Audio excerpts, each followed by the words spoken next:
Welcome back to Afternoon Express, and ladies, let's get eating. Domi, please may you just break down and give us a quick recap as to everything that we've whipped up today. Basically, we started off with two amazing starters from Anel. We made a chicken liver pate as well as a bacon and onion jam, which I can't wait to dig into. And then Mo shared with us one of her favorites, which was a chicken and broccoli bake, right? With some feta cream and a salsa. And then we're ending it off on this decadent note with a chocolate brownie ice cream cake. Absolutely delicious. Mina, I'm starting at the very top, honey. I'm going to start with what Anele decided to give us today and bless us with. And then I want everyone's honest opinions, everyone's honest thoughts. Again, I did say Mzansi, it's my very first time trying a savory jam. Of course, I do love myself some good chicken liver as well. So here goes nothing. And let me know what you guys think. I'm also going to go in with the same, Balisa. I think I wanna actually combine the both together, the jam and the liver pate. Yes, it needs to be together. I did that. Okay. I did that. Tick. It actually isn't a foreign taste at all. I was expecting something very different, something unexpected, but honestly, these are very familiar flavors.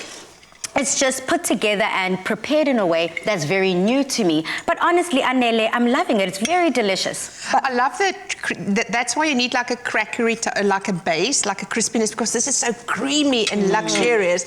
And now the biggest thing for me is those pink peppercorns. Doesn't it just change the whole thing? They pop, eh? Well, amazing. I'm ready to graduate to the mains. Chef Mo, this is where you come in, which leads me, ladies, to the social media question of the day.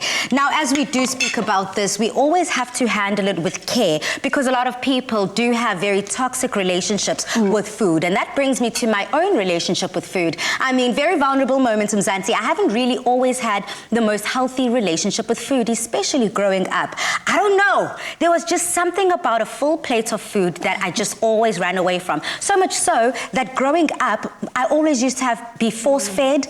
My parents used to, no one left the dinner table until Balis has finished all of her food.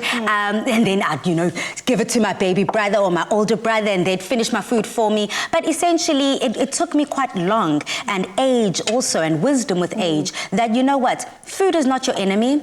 True. Food is your friend. You need the nutrients, you need that energy to keep you going throughout the day. So from my vulnerable moment, as I'm learning to love food a little bit more every single day. Ladies, how's your relationship with food like? I must say, I've got a very complicated relationship with food as well. Also growing up with food, it was a very difficult thing that I actually went to counselling for, and I can attest that I've overcome it. Amen. And it was like a difficult road, but I think with age and maturity, you learn how to appreciate food in a much better way. Absolutely. Yeah, I understand, and I sort of hear you.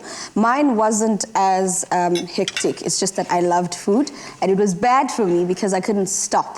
It was that situation where you eat to the point where you become. I was a size 40 at the age of 12, just by the way, South Africa.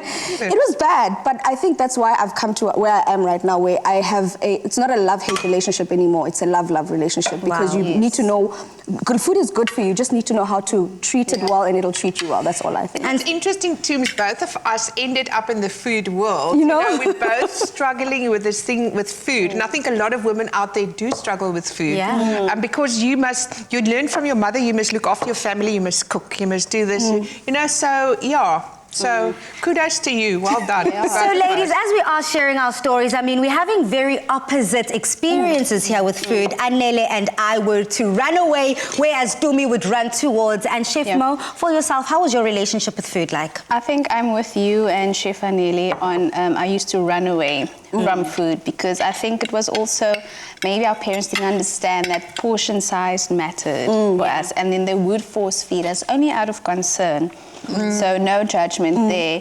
But as the years went by, I started developing a more healthy relationship with food. So then I would have like smaller amounts throughout the day, so that it's not too overwhelming when it comes to dinner time. And on that note, keeping things healthy, keeping things nutritious, and of course balanced here in the kitchen, this main meal is is absolutely everything. Magnifique, mwah. I saw the ladies here, a resounding mwah. Everyone is kissing their fingers. Absolutely beautiful, Chef Mo. The chicken is succulent, it is moist. The crunchiness of that vegetable. Girl, talk about taking it up a notch. So cheers to all of us and the magic in the kitchen. And thank you, ladies, for joining us again. Thank you. We loved it, yeah. Yes. The flavors are actually working so well together from the starter to the main. It's amazing. And yes, we're about to dig into the South Africa, but for now... I know, we're going to leave the messy business of getting into that cake for after the show. But from us here on Afternoon Express, thank you so much for tuning in, making my day every day. But from us here at our dining room table, Seti, good night, stay safe and happy eating.